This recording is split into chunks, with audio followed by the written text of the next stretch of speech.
And now for a session presented by Expedia Group Media Solutions. Please welcome the Vice President of Business Development at Expedia Group Media Solutions, Jennifer Andre.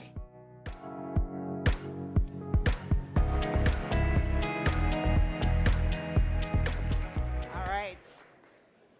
Good morning, everyone. As mentioned, I'm Jennifer Andre, and I head up our partner-facing teams at Expedia Group Media Solutions. So hopefully you are all familiar with Expedia Group. You just heard from our chairman, Barry Diller. Media Solutions is essentially the division that connects our advertising partners with our travelers globally.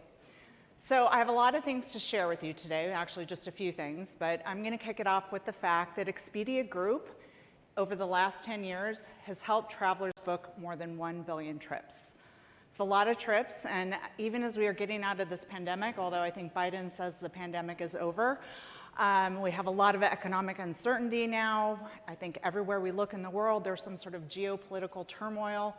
Even with all of that, travel demand is stronger than ever. And Barry likes to say a lot that, where there's life, there's travel. And we really, truly believe that. We believe that travel is a force for good, and therefore the traveler is at the center of everything that we do. So it's really important, especially in my division, to understand what's going on behind the behaviors, the motivations of travelers, because it's changing all of the time, depending on where a traveler is coming from, how old they are.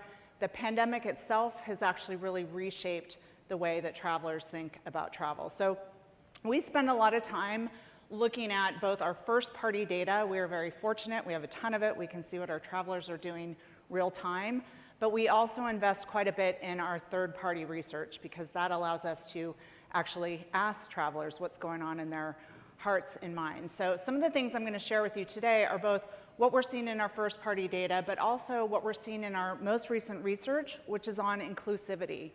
And that's really telling us that we have this amazing opportunity as an industry, and frankly, a responsibility to come back to travel better.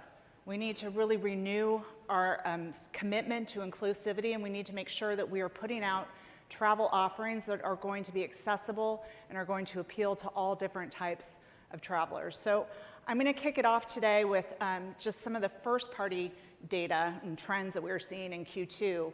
One of the things that we look at really often, and we've definitely been looking at very closely over the last couple of years, is just what is going on with travel search volumes across our platform.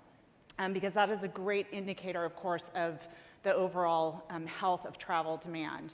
So we've been tracking some pretty great increases. From Q4 of last year to Q1 of this year, we had a 25% increase in global searches across our platform. From Q1 to Q2, these searches at a global aggregate level held steady. But if we actually break it down by super region, we see some differences here. So here we're looking at week-over-week travel searches on our platform and in Q2 from all 4 super regions. So APAC, which is a region that's been a little bit late to the party in terms of recovery, they actually saw double-digit growth in searches from travelers in APAC. And that was followed by EMEA, where we also saw some increases, whereas travel searches from travelers in LATAM and North America regions stayed steady but relatively flat. But you can see there's a big bump at the end of the quarter. That was the week of June 6th, where we saw an increase of 10% in global travel searches. Well, of course, that was the week that the US announced that they were getting rid of the COVID testing requirements. So it's interesting, we've seen this throughout the pandemic. Anytime a border is open, a restriction is lifted, we tend to see this real marked increase in travel searches following. And one of the areas where we are seeing tremendous growth is in lodging. Our company has had some of the strongest lodging performance in its history. In fact, year over year, we are seeing a double-digit growth in total gross bookings. We've also seen a 9% increase quarter over quarter in ADR. So whether it's traditional lodging such as hotels or vacation rentals such as our Vrbo properties, we're definitely seeing lodging on the rise. Another tailwind, probably no surprise to anybody in this room, is that travelers are actually now traveling internationally because they can, it's easier, they don't necessarily have to test. They want to take those revenge trips, bucket list trips, whatever you want to call it. travelers are doing it. We are up 50% in Q2 in terms of long-haul trips booked on our platform year over year. This trend is also showing up in another data point that we look at, and these are the top 10 booked destinations from all 4 super regions. So here we're looking at that for Q2. You'll see a lot of teal on this slide. Teal represents international destinations booked from those individual regions. So we've seen great performance here, 30% increase just over the last quarter in terms of international destinations booked globally. We're seeing incredible performance when it comes to US travelers booking European destinations. And if my Facebook page has anything to say about that, it feels like everybody is in Europe right now. And that, of course, is being driven by this pent-up demand, but we also have an amazingly strong US dollar right now. I also want to point out, you'll see most of these destinations are cities. Now, if we looked at this slide at the height of the pandemic, we wouldn't have seen a lot of cities on there. So it's great to see that cities are coming back. So we're seeing cities like New York, Paris, and London topping these charts. London was the top booked destination from both EMEA and APAC, and actually showed up on the top 10 for the first time in a while for those travelers coming from North America and LATAM. And I love London. London is the place to be, especially yesterday if you're a fan of the monarchy. And I wanted to talk a little bit about London and what we're doing with them. London and Partners, they are the official DMO for the City of London. They came to us because they wanted to go after that pent-up international demand. They specifically wanted to speak to US travelers, but they wanted to go a bit deeper. You know, it's very obvious there's great tourist spots in the City of London, but they know that travelers are looking for more than that now. So one of the things that we did as part of this recovery campaign for them is we featured the City of London in an Expedia Group original series called Dawn Till Dusk. Now, what was unique about this is this video series takes travelers throughout London following the Selby brothers. The Selby brothers are chefs at a Michelin-starred table called, a Michelin-starred restaurant called Evelyn's Table. And they're going throughout London, these really underrepresented communities in London. And what they're doing is they're seeking ingredients to be representative of their Saudi Arabian and Filipino roots. So only in London could you have that kind of diversity in your dining experiences.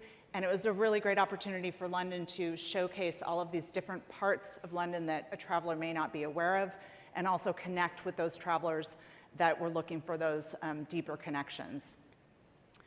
So one of the things that informed that campaign was our recent research that we conducted with Wakefield, where we interviewed about 11,000 different travelers in 11 different key global markets, because we wanted to understand how important inclusivity was, how important it was to make these deeper, more meaningful connections. And we found that travelers are absolutely expecting that. They're demanding it. They consider themselves travelers, not tourists. So it's important that we are speaking to them in that way. So I don't have a lot of time with you today. I'm just going to share a little bit of the research, some high-level points. At the end of the presentation, I do have a QR code and a link where you can download the full study. But mainly what we found is that travelers are very aware in terms of a travel offering that is inclusive or not inclusive. 7 in 10 said that they will actually choose a destination, an accommodation, or transportation option if they felt that it was more inclusive to all different types of travelers, and they'd even be willing to pay more for it.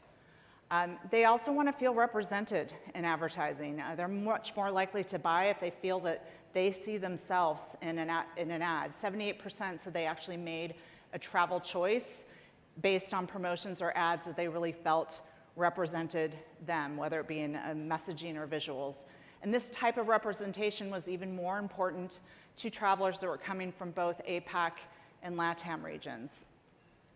So I'm going to close this out here just to talk about another campaign that we worked on with the DMO and how we incorporated this type of inclusive, representative advertising in this campaign. So this was with Visit Panama, and just like London, they were really wanting to go after those international travelers and capitalize on the fact that people are traveling internationally again. But they wanted to show up as a destination that was really going to appeal and be accessible to all different types of travelers. So we worked with them on a video series called The Next Turn. And what was unique about this campaign is we brought in several hosts who were going to experience Panama for the first time. And all of the hosts had different abilities, different needs, and different expectations of the destination. So for example, you'll see in this clip, one of the hosts, this wonderful man named Amar, he's blind. And we follow him having these amazing experiences throughout Panama through all of his other senses. And then another host, Marianella, you'll get to see her in this clip. She really wanted to learn more about the local communities, so she's spending time with the indigenous people in Panama. So I won't talk about it anymore, I'll just give you a show. Hola! I don't really know much about this trip, so I'm just gonna go with the flow. And in my opinion, that's the best way to travel. What makes travel different for me as a blind person is that I've got to explore my surroundings with all my senses. They said I need a little color. Wardrobe change coming up. Gracias. Do you know what I feel like? Can I drive? Yay! This is amazing! This is my kind of neighborhood. It's so dreamy. I love the architecture. I am afraid of water, because I can't swim. Might look like something little, but that was a big step for me. I was nervous at the top. There's nothing else I can do. Just go with it. It's summer. I'm coming to say hello. Are you kidding me? By far, and I've been skydiving, this is the most amazing experience of my life. Wow, that was the most incredible experience. It's paradise. It's Panama. I don't want to leave. I'm just going to stay here. Bye, guys. Fly home without me. Great, well, I am actually over time, but if I'm gonna leave you with a couple key takeaways, one is despite everything that we are reading in the news, travel demand remains incredibly strong and steady. Two, travelers are shopping internationally again. They can, it's easier to do, and they want those meaningful experiences that are gonna really connect them to a destination. And then lastly, if you are a marketer, be inclusive, representative in your advertising. It's the right thing to do, obviously, but it's also showing up in our research as something that's really going to resonate with travelers today. So as promised, here is a QR code and a link. You can download the full Wakefield study here, but also we have a lot of other research accessible at these links where you can download as well. Thank you for your time and enjoy the rest of the conference.